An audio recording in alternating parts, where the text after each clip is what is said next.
Okay,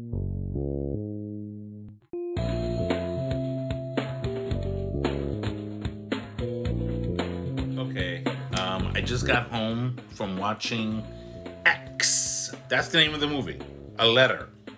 X. That's it. It stars Mia Goth, Brittany Snow. It was directed by a man named T. West, and it also had Jenny Ortega. So when I saw her initially, I was like, "Oh, she looks familiar." And then I realized she was in the new Scream movie from earlier this year. I was like, "Oh, you again." Apparently, she's getting quite a knack in these horror films. This movie was a straight up slasher. The setting is 1979, and this small little wannabe group of people want to make a triple X movie in the middle of nowhere. The name of the movie is called The Farmer's Daughter. You know where that's going, right? And they rent out a like a cabin or something like that in a farm area owned by this old couple. Old man, very old, elderly, with a shotgun, you know, the famous "what you doing in my house" kind of thing, you know, that. And his wife, who had a history and is not doing too well. Well, based on the trailer that you see in this whole thing, things get a little out of hand. They try to film their movie, very graphic, so for those of you who, you know, don't bring your kids. The blood and gore that ensues later on is insane. I was like, oh my god! And you see it from the trailer. Like the old lady she's like Michael Myers Abuela or something. She's a killer. I actually enjoyed this movie. I got into it. First of all, it's set in 1979, so you don't have to think about cell phones or any of that nonsense. That whole thing goes away.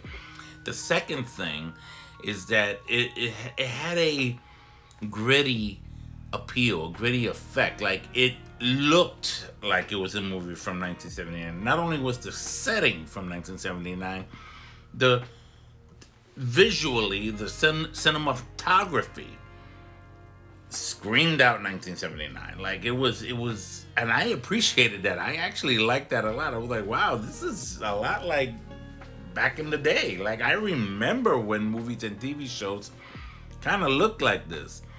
And that's exactly what happened. That's exactly what I saw.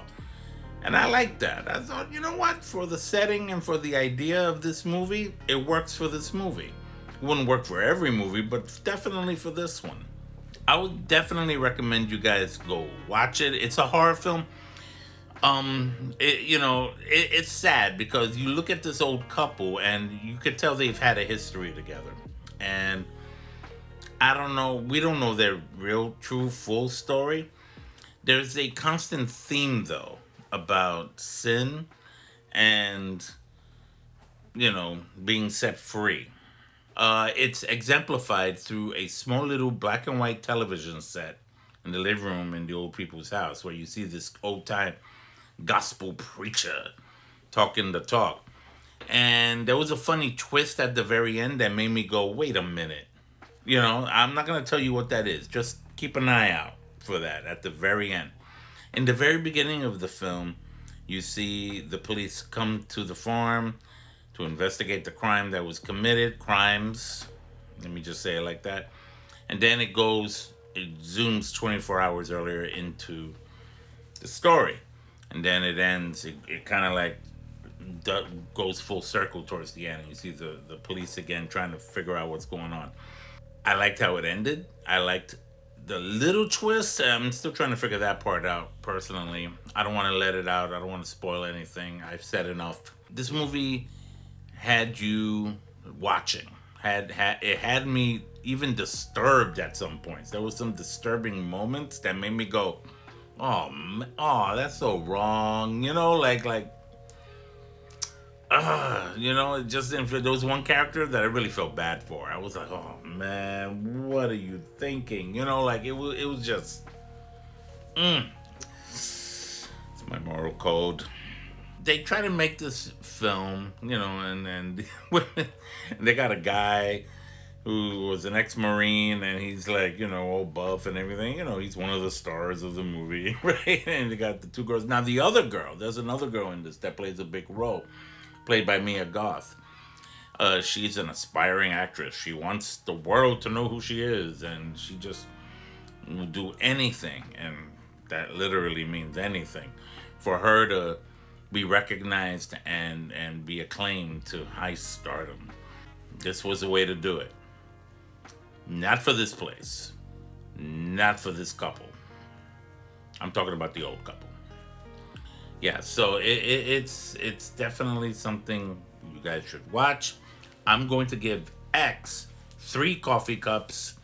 Definitely worth a watch. Definitely something, I might even consider buying even digitally at some point. Who knows? I don't know. I'm not there yet, but it was definitely well made. The cinematography, like I said, worked well with the setting of the story, and it made you care about the characters. Like, I ended up caring about a couple of the characters that made me go, "Oh man, this is bad." Shocking moments that you didn't see coming, definitely happened. Some things you kind of saw was coming. I was like, oh, and there was a couple of tropes in there that make you go, oh, really? You're gonna do that? This film definitely knew what it was. It's not trying to be something deep. It's a good old fashioned late '70s slasher flick. If you want a late '70s slasher flick, watch X. Please consider subscribing. Talk to me, comment below, and share with me your thoughts on X. And let me know what you think at the end of it all. I appreciate you. I appreciate the algorithm. Got popcorn in my mouth. And I'll see you next time. Until next time, here on Horror and Coffee. More horror movies, more live streams. Let's keep going with this. Take care. Ralph Perez. Later.